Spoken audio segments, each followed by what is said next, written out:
안 본 지족이 더 어울리잖아. 거기서 좀 찝찝한 거 지적하면 잘난 척한다고 또 발끈하실까봐 내가 말을 안 했다? 그런데 인생 어떻게 될지 모른다면서 인생 한 방이라는 사자성어가 있다는 거야. 지적하고 싶은 거 참느라 죽는 줄 알았어. 잘 참았어. 40 넘은 어른이 어떻게 취해지는지 구경하고 싶을 때 아니면 참아. 저번에는 내로남불이라는 단어에 꽂혔는지 자꾸 사자성어랍시고 나한테 써먹는 거야. 그래서 내가 하면 로맨스, 남이 하면 불륜이 어떻게 사자성어냐고 했더니 막 우겨대고 욕하고 난리도 아니었어. 아주버님도 한편으로는 좀 불쌍하시다. 어머님이 잘 교육을 하셨어야 했는데. 그나마 지금은 사람 된 거지. 집에 틀어박혀서 게임만 하고 아예 안 나가던 히키코모리 시절도 있었거든. 지금은 배달 일도 하면서 돈 벌고 사람도 만나니까. 여자도 만나신대? 안 그래도 어머님이 그 문제로 자꾸 잔소리하시는 것 같던데. 여자는 무슨. 솔직히 내가 여자라도 형 같은 사람은 안 만나. 배달 일이야 먹고 사는 거고 열심히 하는 거니까 보기야 좋지. 근데 자기가 배달일 하는 거 떳떳하다면서 자격지심 가지고 남들한테 꼰대질 하잖아. 절대로 그런 사람이랑은 결혼 못하지. 그래도 당신이랑 나이 터울 좀 있고 하니까 어른스러우실 거라고 생각했는데 영 아니더라. 나랑 동생도 나이 차가 좀 있어서 동생이 날 좀 많이 따르고 의지하는 편이라 더 그렇게 생각했나? 당신이 또래 비하면 어른스러운 편이긴 하지. 참, 처제는 아이돌인가 준비하는 거 잘 돼가고 있어? 와, 지금 언제적 얘기를 하는 거야. 아이돌 한다고 난리 치던 게 중학생 때고 지금은 보건고 다니잖아. 간호사 되려고 준비 중인 거 내가 저번에 분명히 말했을 텐데? 나는 왜 처음 듣지? 당신이 말 안 한 거 아냐? 내가 이 얘기하니까 어린 나이부터 진로 준비하고 아주 기특하다면서 용돈 줘야겠다며. 아, 기억난다. 그때 내가 일 때문에 정신이 없었던 시기였었네. 언제 안 바빴던 적이 있기는 하고? 이거 신혼인데 벌써 부부로서 위기가 찾아온 거 아니야? 내 관심은 오직 당신한테 있어서 그런 거잖아.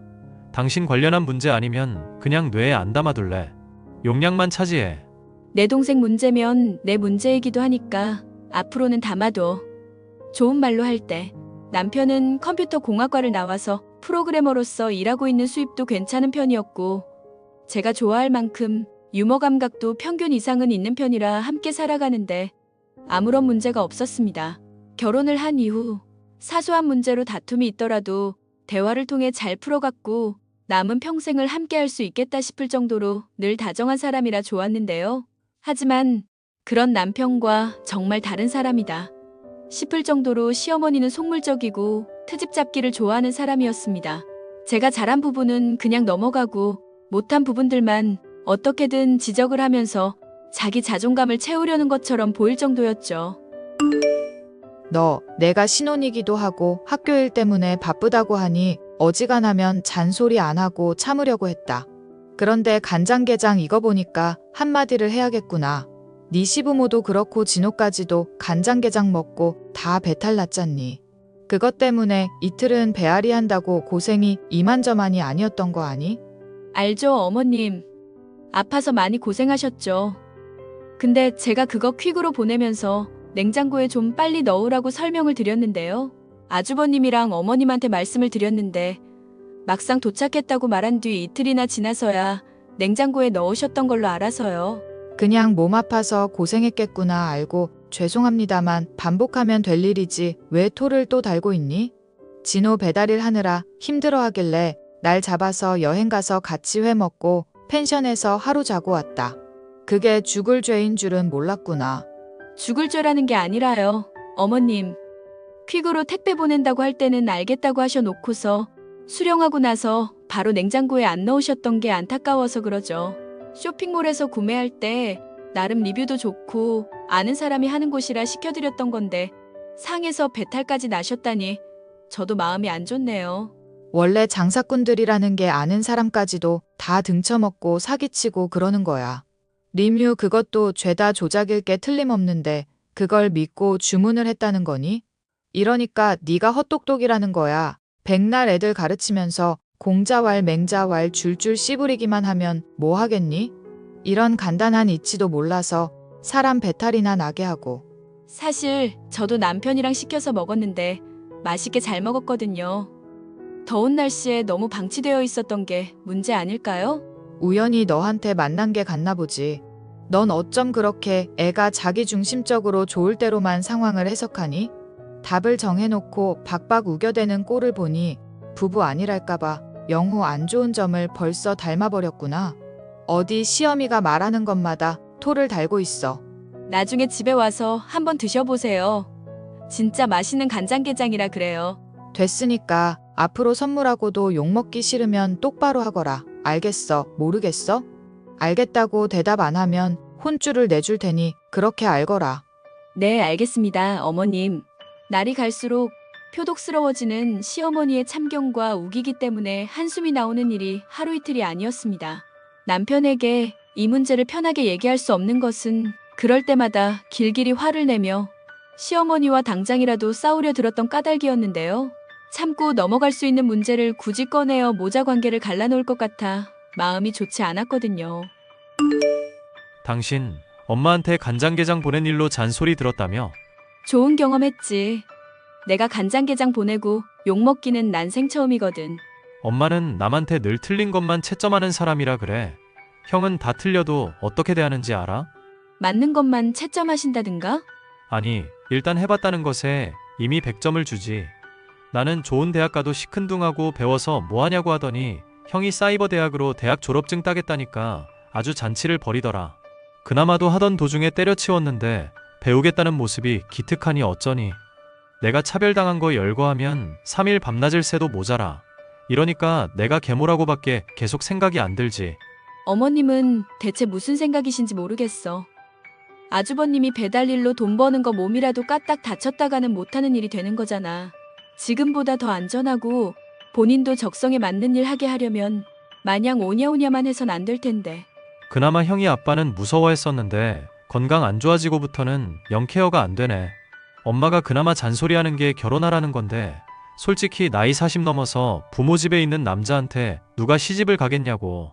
그러고 보니 주변에 나이 얼추 맞는 분이 있을 것도 같은데 원하시면 소개라도 시켜드릴까? 엄마나 형이나 자식 건강하게 가져야 한다면서 20대 여자 원하고 있는 마당이니까 아마 안 될 거야. 세상에, 진짜야 그게? 저번에 당신이 그런 얘기 비슷한 거 하긴 했지만 난 농담인 줄 알았지. 됐어. 어차피 아버지 돌아가시면 제대로 보지도 않을 사람들이야. 솔직히 아빠 건강 생각해서 지금 가족 행세라도 하는 거지. 내가 그간 당한 거 생각하면 당장 절연을 하고 싶을 지경이라고. 당신 절연한다고 해도 세상 사람들 욕할 사람 아무도 없을 거야. 솔직히 나도 얘기 듣기 전에는 당신이 어머님한테나 아주버님한테 좀 까칠하다고 생각했었거든. 다른 사람들도 얘기 듣기 전까지는 다 그렇게 말하곤 해. 처음 아빠가 데려와서 소개해줬을 때 엄마라고 안 불렀다고 어린애를 밤 9시부터 새벽 2시까지 안 재우는 게 말이나 돼? 형은 피망 못 먹는다고 거르게 해놓고 나는 편식하면 안 된다면서 미역에 고추에 멸치 같은 거 갈아서 마시게 했던 것도 말했지. 알지?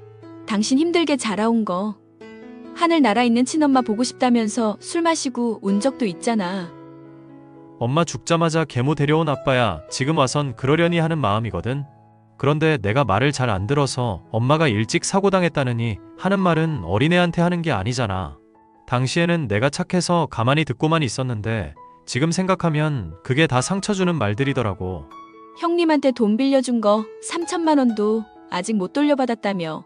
나중에 소송을 해서라도 다 받아내야지. 빌릴 때는 2달 내로 갚겠다고 해놓고 이제 와서 가족끼리 뭔 돈을 갚냐고 하는데 얄미워 죽겠다. 남편은 아주버님과 시어머니로부터 많은 스트레스를 받고 있어. 언젠가는 절연을 할 거라고 입버릇처럼 말하곤 했죠. 그런데 아버님의 병환이 더 깊어지게 되면서 아주버님이 저와 남편의 집에 머물 일이 생기게 되었습니다.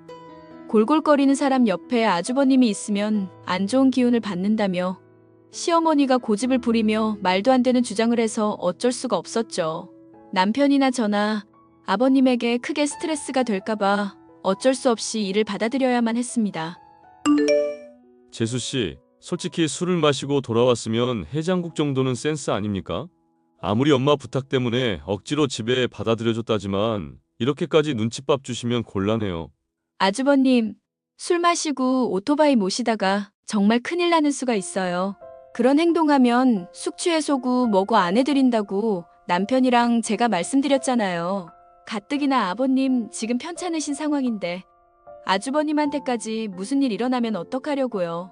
제가 무사고 기간이 얼마인 줄이나 알고 그렇게 말씀하십니까? 오토바이가 수족이나 다름없어서 눈 감고도 배달 가능한 사람이에요, 제가.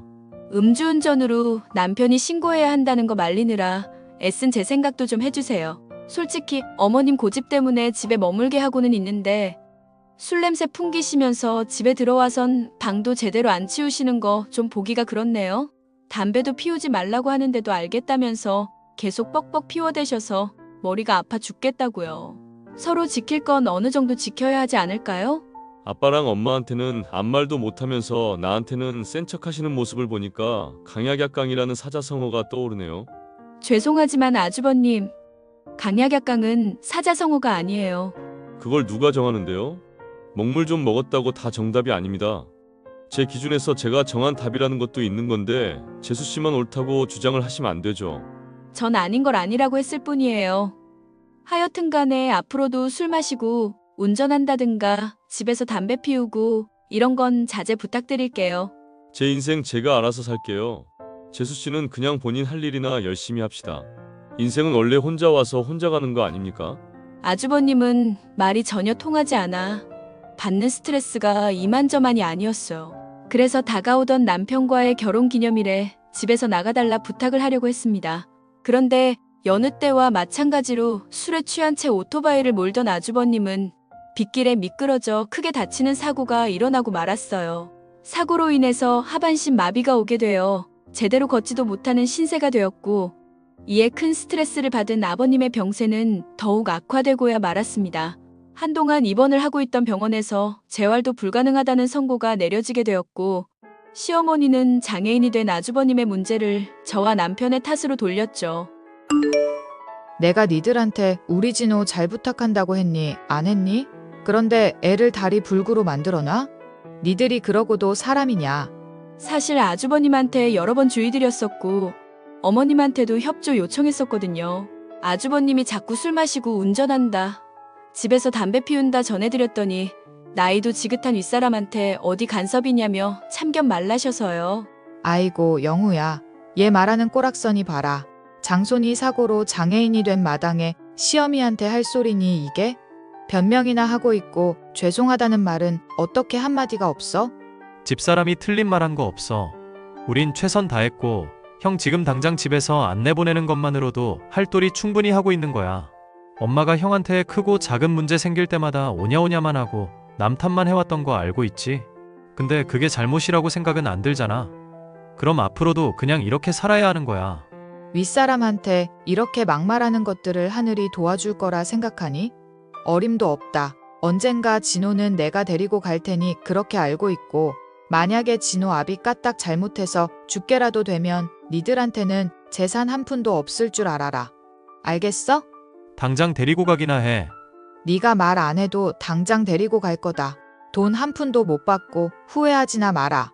시아버지가 의식불명인 상태로 오늘 내일 하고 있게 되자 남편은 분노에 당장 아주버님을 데리고 가라고 했었죠. 집안이 어수선한 중에 친정엄마가 고등학교에 다니던 동생과 함께 방문을 해온 일도 있었는데요. 명목은 제가 잘 지내는지 보러 왔다는 것이었지만 시어머니의 해코지며 폐악질이 걱정되어 도움을 주러 온 것이었습니다. 시어머니가 아주버님을 데리러 가길 기다리고 있는 동안 저의 동생은 학교에서 배운 지식들을 실습도 할 겸 아주버님을 보살피며 도움을 주고 있었습니다. 흉흉한 기색으로 집에 들이닥쳤던 시어머니는 저의 동생이 아주버님을 돌보는 모습을 보았고 표정이 묘해지는가 싶더니 저를 따로 불러냈습니다. 우리 장손이랑 사돈처녀랑 잘 어울리던데 내가 볼 땐 둘이 천생연분이다. 무슨 말씀을 하시는 거예요? 설마 제 동생이랑 아주버님 얘기하시는 거예요? 몸은 절에됐어도 모아놓은 돈도 넉넉한 애야. 간호사 일 준비한다는 걸로 봐서는 돈이 많이 궁한 모양인데 나쁘진 않잖니. 이참에 날 잡고 시골리는 거 어떠냐? 40 먹은 장애인 노총각이랑 18살짜리랑 결혼시키자고요? 인연 진짜 또라이년이네? 뭐 또라이? 너 지금 시어미한테 또라이라고 했니? 그래, 이 또라이야. 내 동생이 한때나마 아이돌도 해볼까 하던 인물이야. 춤도 못 추고 노래도 못하지만 그래도 내 이쁜 동생이라고. 인성, 외모 다 파탄나서 쓸데라고는 하나 없는 인간이랑 결혼? 미쳤니? 야, 이게 미쳐가지고 어른한테 어디 또라이니 뭐니 욕을 하고 있어. 미친년아, 그래. 오늘 너 죽고 나 죽자. 절 따로 불러 무슨 얘기를 하려나 했더니 제 동생과 아주버님을 결혼시키자는 미친 소리를 아무렇지 않게 내뱉는 시어머니. 그동안 당해왔던 일까지 겹쳐지니 황당하다 못해 분노가 끓어오르더군요. 속에 있는 말을 필터 없이 꺼낸 결과 서로 머리채를 붙잡고 싸우는 사태로까지 이어지게 되었죠.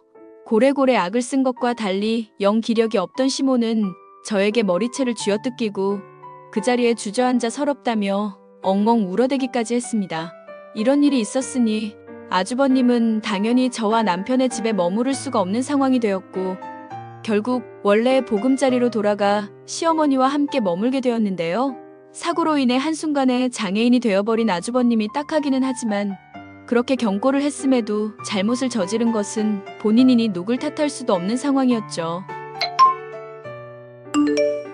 영후가 내 연락은 아예 받지도 않고 문자는 읽지도 않는구나. 그래서 너한테 어쩔 수 없이 말을 한다, 아가. 언제 죽을지도 모를 마당의 가족이 이렇게 분열해서 되겠니? 가족이요? 어머님한테 가족은 아주버님 말고는 없잖아요. 그러니까 어린 제 동생이랑 결혼을 시키자는 말도 아무렇지 않게 하시죠. 어차피 여자는 돈 많은 남자한테 시집 가는 게 최고다. 잘 보살피면 내가 재산 물려주겠다. 모아놓은 돈 많겠다. 문제될 거 있겠니? 솔직히 교사니 프로그래머니 해봐야 월급쟁이 신세에 불과하고 그건 간호사도 마찬가지 아니냐. 거지같이 남의 돈 빌어먹느니 그냥 때려치우고 주부로 지내는 게 좋지. 죄송하지만 어머님, 이 와중에도 완전 착각을 하시는 내용이 있네요. 아주버님 병원 실려갔을 때 친구분들 연락처 알아내 전하려다가 알게 됐거든요. 토토인가 하는 걸로 그동안 버는 돈 매달 탕진하고 있었고 지금 신용 불량자나 다름없다는 거요. 뭐? 모아놓은 재산이 하나도 없다는 얘기니? 우리 장손이 그럴 리가 없다. 현실을 인정하는 것부터 시작을 하셔야죠. 아주버님, 지금 신용 불량자라니까요? 인연이 좋게 대해주려니까 또 막말을 하게 만드네. 어디서 부모 자식 사이를 갈라놓으려고 거짓 부렁이냐. 우리 장손은 절대 그럴 애가 아냐. 또라이 같은 소리 더 듣기 힘드니까 아주버님은 알아서 잘 양육해 보세요. 거동 불편한 사람 돌보는 게 얼마나 힘든 일인지 한번 제대로 느껴보시고요. 사과할 마음 있으셔도 저랑 남편은 너무 당해온 게 많기 때문에 절대 용서 안 할 거니까 그렇게 아시고요. 용서 같은 소리 하고 있네. 당장 와서 무릎 안 꿇으면 유산 한 푼도 없을 줄 알아. 저번에 나한테 막말한 것도 사과하고. 그건 아버님이 결정할 일이고 댁이 결정할 게 아니지. 적당히 해. 이 미친 아줌마야. 야, 당장 용서 빌라고. 우리 장손 장애인 만든 거 사과하라고. 재산 한 푼도 못 받고 피눈물 흘리기 전에 당장. 재미있는 얘기 하나 더 해줄까? 아버님 병문안 저번 주에 갔더니 댁이랑 댁 아드님은 도저히 답이 없대. 그래도 키운 정이 있으니 유산 조금 떼어주기라도 할 건데. 알짜배기는 나랑 남편을 다 주신다네? 야, 내가 너 저주할 거야. 반드시 비참한 신세로 만들어줄 거다. 이 씹어먹어도 시원찮을 년. 똥밭에 굴러도 댁이랑 엮이는 것보다는 나을 것 같아. 참, 남편한테 엄마 죽은 거 말 안 들어서 그랬다고 어릴 적에 상처 줬었지? 난 업보 안 믿는 편인데 일이 이렇게 되니까 그게 진짜 있나 싶을 지경이네. 그지나 다름없는데 아들 잘 끼고 열심히 살아봐. 이 미친년이. 사실 아버님의 유산을 받지 않아도 그리 모자라지 않은 형편이었지만 여전히 반성을 할 줄 모르는 시모에게 한 방을 먹이기 위해 언급을 하였습니다. 남편은 그런 제게 잘했다면서 아버님의 병환과 별개로 아주버님이며 시어머니와의 인연을 끊겠다고 말했습니다. 현재 아주버님은 장애가 생긴 것 때문에 상심이 큰 모양인지 방 안에 틀어박혀 게임만 하고 있는 중인데요. 시어머니는 도저히 아주버님을 자신의 힘으로 돌볼 수 없다며 도움을 요청해오고 있지만 여전히 저나 남편에게 사과를 하지도 않고 당연한 것을 요구하듯 말하고 있네요. 정신을 여전히 차리지 못한 모자 때문에 더는 스트레스를 받기 싫어 메시지에 아예 답변도 하지 않고 있습니다. 사연 마지막까지 들어주셔서 감사합니다.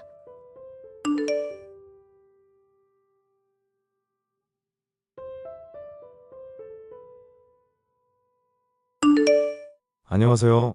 저는 포항에 있는 철강 회사에서 근무하고 있는 33살 남성입니다. 이름을 대면 누구나 알만한 대기업이고 고등학교를 졸업하고 바로 취직한 터라 벌써 근무 13년 차네요. 야간 근무를 끝내고 아침에 퇴근해서 헬스장에서 땀을 쫙 빼고 집에 오니 이렇게 상쾌할 수가 없습니다. 침대와 일심동체가 되기 전 항상 챙겨 듣던 사연 채널에 제 사연을 보내보고자 이렇게 글을 쓰게 되었네요. 제가 33년 인생을 살아오면서 처음으로 배신을 당했던 적이 있는데요. 그 사건을 계기로 비혼 주의에 가까운 생각을 갖게 되었고 누군가를 만나는 것에 대한 두려움이 생겼습니다. 그 당시에는 한동안 아무것도 못하고 방에 틀어박혀 한 달은 꼬박 지냈을 정도로 힘들었거든요.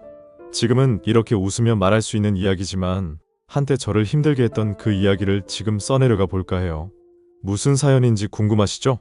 지금 바로 제 사연 시작하겠습니다. 민철아, 할미다. 오늘 졸업식인데 이 할미가 못 가봐서 어떡하누? 할머니, 다리도 아픈데 어디로 온다고 그래? 의사 선생님도 쉬라고 하셨잖아. 나 괜찮으니까 걱정 마. 그려. 어이구 내 새끼 말도 못할 때가 엊그제 같은데 벌써 고등학교 졸업해서 어른이라니. 이게 다 할머니 덕분이야. 아참, 나 개근상 탔다? 다른 건 못 타도 열심히 학교 다닌 티는 냈네. 어이구 장하다. 이제 장가만 보내면 편히 눈 감을 수 있겠어. 할머니, 그게 무슨 소리야. 나랑 평생 같이 살아야지. 오래오래 만수무강해야 해. 자꾸 죽는다는 소리 하지 마. 애구구, 이 늙은이가 또 주책을 부렸구만. 우리 하나밖에 없는 손주 할머니가 미안하다. 아니야. 졸업식 끝났는데 민수랑 짜장면 사 먹고 들어갈게. 원래 졸업식 땐 짜장면인 거 알지? 민수네 부모님이 짜장면 사주신다고 해서. 그려, 할머니는 조금 전에 먹었어. 그러니 걱정 말고 먹고 와. 민수 부모님한테 안부 전해드리고 다음에 한번 지나가다 들리라 그래. 김치 더 준다고. 알겠어요. 안 그래도 민수 엄마가 김치 이야기 하시더라. 전해드릴게요. 짜장면만 먹고 바로 들어갈게. 할머니 편히 쉬고 있어. 오냐, 항상 차 조심하고 다시 한번 졸업 축하한다. 내 새끼. 저는 일찍이 부모님을 모두 여의고 할머니 손에서 자랐습니다. 언젠지 기억도 안 나지만 할머니와 살게 된 건 유치원에 다니기 시작할 무렵이었습니다. 할머니는 제가 부모님이 계시지 않는다는 이유로 없어 보이거나 부족하다는 말을 듣지 않게 하기 위해 많은 노력을 하셨어요. 다리 수술을 하기 전까지는 식당에서 설거지와 반찬을 만드는 일을 하시며 저를 뒷바라지하셨습니다. 본인이 먹을 것, 입을 것 아껴가며 저를 위해 주셨고 할머니 덕분에 저는 어긋나는 일 없이 무사히 고등학교를 졸업했죠. 할머니는 대학에 진학하는 걸 바라셨지만 저는 일찍 철이 들다 보니 대학에 가는 것보다는 돈을 벌고 싶었습니다. 운 좋게 대기업 인턴으로 근무를 하게 되었고 좋게 평가되어 인턴 계약 기간이 끝남과 동시에 정규직으로 전환이 되었죠. 남들은 들어가기 힘들다는 대기업에 어린 나이에 입사해 많은 월급을 받게 되었고 틈틈이 저축도 하며 열심히 살았습니다. 22살이 되던 해 남들 다 가는 군대도 다녀왔죠. 연로하신 할머니가 홀로 계시는 게 걱정이 되었지만 동네 어르신들이 잘 보살펴드리겠다며 제 걱정의 짐을 덜어주셨습니다. 무사히 전역하고 회사에 복직해 예전처럼 열심히 일했어요. 그렇게 시간이 흘러 20대 후반이 되었을 때 직장 동료의 소개로 예비 신부를 만났습니다. 진호 씨, 요즘 업무하는 건 어때? 오랜만에 복직해서 일하려니 많이 힘들지? 아, 선배님, 저는 괜찮습니다. 아무렴 힘들어도 군 생활보단 낫죠.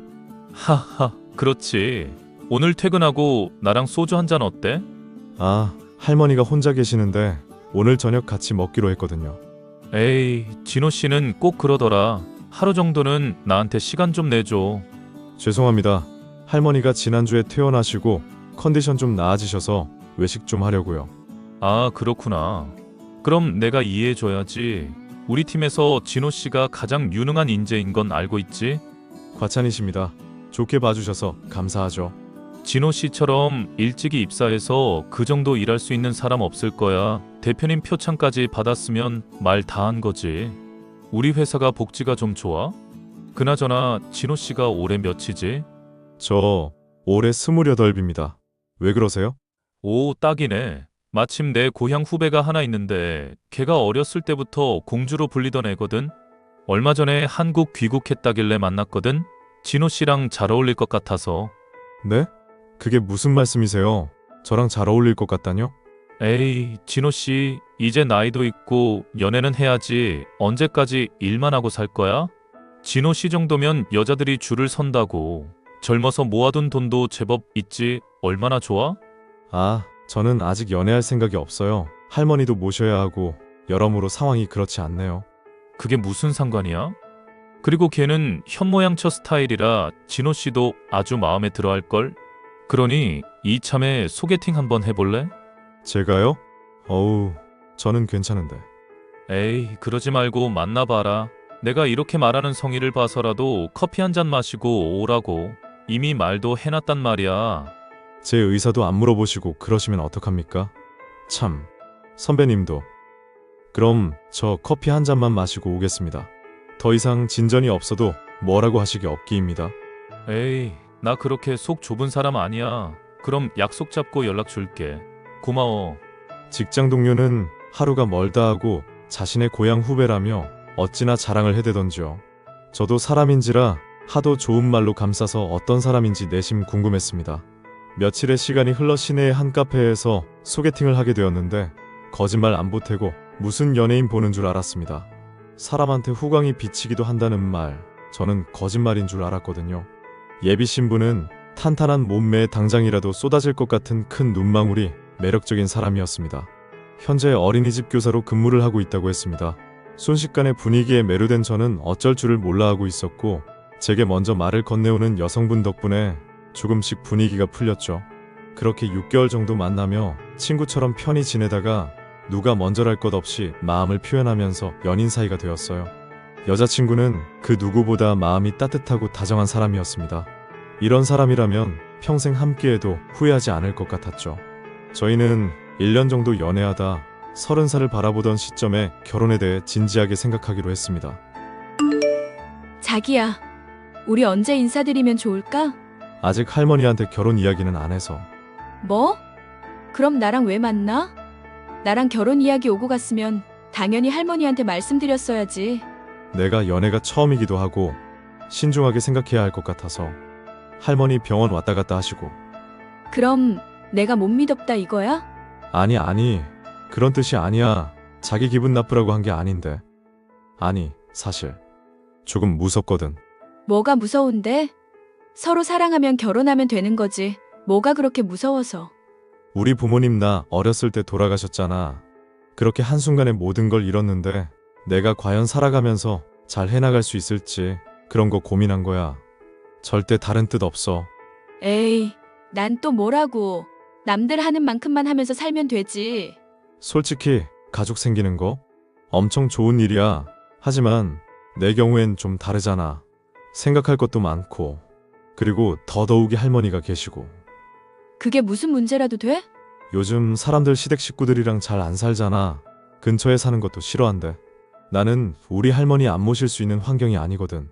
이리저리 복잡했어. 뭐 당신이 그렇게 생각할 수도 있지. 그래도 너무했다. 우리가 만나온 시간이 있는데 좋게 생각해줬으면 좋겠어. 알겠어. 괜한 걱정 끼쳐서 미안해. 아니야. 할머니한테 연락드리고 알려줘. 알겠어. 연락할게. 할머니, 저녁은 챙겨 드셨어? 그려, 먹었지. 오늘 야간 근무라고 안 했어. 일은 어쩌고 이렇게 연락을 한다냐. 아, 쉬는 시간이라서 할머니한테 할 말도 있고. 할 말이라니 무슨 일이라도 있는 게야. 아니. 사실 나 여자친구 있거든. 진지하게 만나고 있어. 여자친구, 우리 손주가 짝꿍을 만났나 보구나.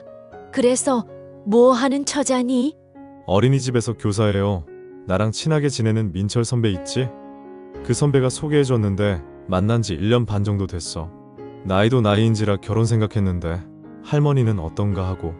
아이고, 그런 게 있으면 진작에 이야기했어야지. 이 할머니가 좋고 싫고가 뭐가 있냐. 하나밖에 없는 우리 손주 장가가는 것까지는 보고 가야 마음이 편하겠는데. 또 그런다. 그럼 조만간 여자친구랑 인사드리러 갈게요. 그래도 되죠? 암만 되고 말고 손자 며느리 될 사람 온다는데 거하게 한상 차려놔야겠네. 난 또 무슨 일이라고. 할머니 다리도 안 좋은데 무리하지 말고 우리 외식해요.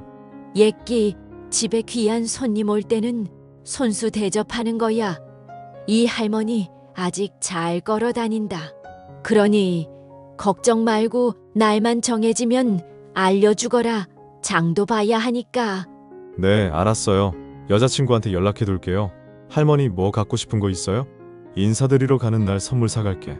그런 거 필요 없다. 몸만 와도 되니까 그냥 오라 해. 손자 며느리 돼주는 것만으로도 감지덕지지. 그렇게 좋아?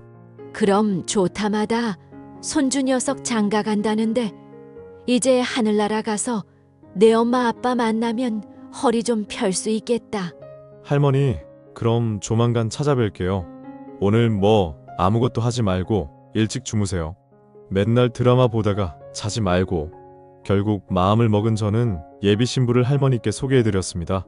할머니는 참하고 예쁜 새색시 데려왔다며 무척이나 좋아하셨고 예비 신부를 정말 어여삐 여겨주셨어요. 처음 인사를 드리고 난 뒤 어려울 법한데도 친해져야 한다며 제가 없이도 저희 집에 가서 할머니와 말동무도 하고 식사도 챙겨드리고 의외의 모습을 보여주더군요. 전 이때까지만 해도 세상에서 제일 단아하고 어른 공경할 줄 알고 예의 바른 사람이 예비 신부인 줄 알았어요. 제 상황을 알고 저와 함께가 아니더라도 할머니를 자주 찾아뵙고 말동무도 해드리고 하더라고요. 그 모습에 한 번 더 반한 저는 예비 신부에게 프로포즈를 하게 되었습니다. 그러고서는 본격적인 결혼 준비를 하기 시작했습니다. 할머니는 평생을 일하시면서 모아두신 적금 통장을 제게 주시면서 행복하게 살라고 하셨습니다. 부모님이 돌아가시면서 받은 사망보험금 7천만 원, 그리고 할머니가 틈틈이 모은 돈까지 합하면 2억 정도 되는 금액이었죠.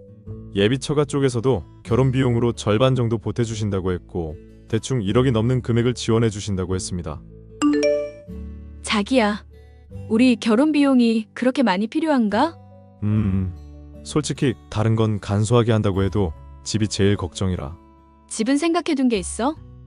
요즘 포항에도 브랜드 아파트 많이 생겨서 고르는 재미가 쏠쏠하지. 자기만 괜찮으면 우리 회사에서 보유하고 있는 아파트가 있는데 약간 관사 개념처럼 운용되거든? 일정한 금액을 보증금처럼 내고 한 달에 얼마 세만 내고 사는 거야. 그런 게 있어? 그럼 여러 사람이 살다 나간 집일 거잖아. 난 우리 시작이 좀 깨끗했으면 좋겠어. 이왕이면 아파트를 고집하는 게 나중에 되팔기에도 좋고. 우리 아직 시작하는 단계고 살면서 돈을 모아서 나중에 노후에 즐기는 게 낫지 않아? 굳이 처음부터 무리해서 시작할 이유는 없는 것 같아. 그리고 회사 관사라고 해서 안 좋을 것도 없는 게 시내 쪽에 아파트 짓고 있는데 알지? 그럼 알지.